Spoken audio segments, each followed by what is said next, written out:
ومن أحسن قولا ممن دعا إلى الله وعمل صالحا وقال إنني من المسلمين।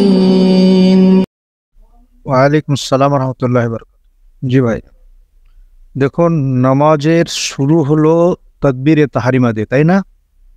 এবং নামাজের শেষ হলো তসলিম, সালাম দিয়ে। আল্লাহ রাসূল সাল্লাল্লাহু আলাইহি ওয়াসাল্লাম বলছেন, তাহরিমুহা আত-তাকবীর ওয়া তাহলিলুহা আত-তাসলিম। তাকবীরে তাহরিমা অর্থাৎ প্রথম আল্লাহু আকবার বলে নামাজে প্রবেশ যখন করবে তখন তার জন্য সবকিছু হারাম হবে, অর্থাৎ অন্যান্য জিনিসগুলো, কথাবার্তা বলা, চলাফেরা করা, এদিক ওদিক দেখা, এগুলো হারাম হয়ে যাবে। তাহলে আল্লাহু আকবার বলে আগে ঢুকতো। তাহলে এটাই হচ্ছে দলিল যে আপনি নামাজে প্রবেশ করতে হলে আল্লাহু আকবার বলে নিয়াত করে আল্লাহু আকবার বলে আপনি তাকবীরে তাহরিমা আপনাকে দিতে হবে। এরপরে প্রত্যেকটা জিনিসের জন্য আলাদা আলাদা তাকবীর আছে।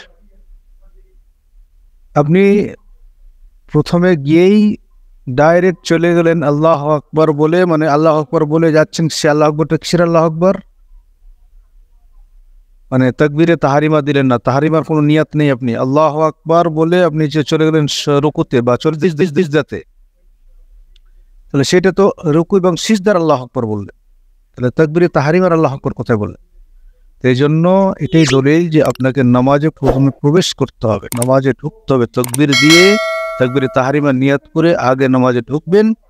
এরপরে তাকবীরে ইন্তেকাল, অর্থাৎ তাকবীরে তাহরিমার পর নামাজে প্রবেশ করলেন, এরপরে আপনি যখন অন্য কোনো কাজে যাবেন, অন্য কোনো কাজ করবেন, অর্থাৎ রুকুতে যাবেন, সিজদায় যাবেন, সিজদা থেকে উঠবেন, এর জন্য প্রত্যেকের জন্য আলাদা আলাদা তাকবীর আছে, তখন সেই কাজের তাকবীরটা ব্যবহার করবেন। কিন্তু আপনি নামাজে ঢুকলেন না, প্রথমে সেই কাজের তাকবীরটা ব্যবহার করলেন, তাহলে সেটা তাকবীরে তাহরিমা হলো না।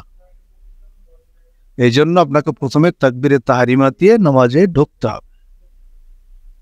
তারপরে তাকবীরে ইন্তেকাল যেগুলো আছে, সেই তাকবীরগুলো যদি কেউ নাও পড়ে, সেই তাকবীরগুলো যদি কেউ নাও পড়ে, তাহলে তার নামাজ হয়ে যাবে। কেউ যদি হয়তো পড়লো না, তাকবীর না দিয়েই চলে গেছে, কিন্তু দেওয়া উচিত, কিন্তু না দিয়েও যদি চলে যায় সেটা আলাদা। কিন্তু তাকবীরে তাহরিমাটা এটা দিতেই হবে। এটা না দিলে, তাকবীরে তাহরিমা না নিয়াত না করে ডাইরেক্ট সিজদাতে চলে গেলেন, ডাইরেক্ট রুকুতে চলে গেলেন, তো এটা মানে নামাজ সঠিক হবে না। ওই যেহেতু সে নামাজে প্রবেশই করে নেই, নামাজে তাকবীরে তাহরিমা দেয় না, তাকবীরে তাহরিমা নিয়াতে তাকে আল্লাহু আকবার বলতে হবে। হ্যাঁ, যদি সে যেই তাকবীরটা দিয়েছে রুকুতে যাওয়ার জন্য অথবা সিজদায় দেওয়ার জন্য, সেটাই তার নিয়ত থাকে যেটা তাকবীরে তাহরিমা, তারপরে রুকুর বা সিজদার তাকবীরটা দেয় নাই, তাহলে সেটা সমস্যা নেই, কারণ সেটা সে তাকবীরে তাহরিমা দিয়ে ঢুকে গেছে নামাজের ভিতরে। তো এই জন্য নিয়ম হলো যে আগে তাকবীরে তাহরিমা দিয়ে নামাজে প্রবেশ করবেন, তারপরে তাকবীরে ইন্তেকাল অর্থাৎ রুকু সিজদার জন্য তাকবীর, সেটা দিয়ে তারপরে সে রুকু সিজদার কাজে যাবে। এইটাই দলিল। যে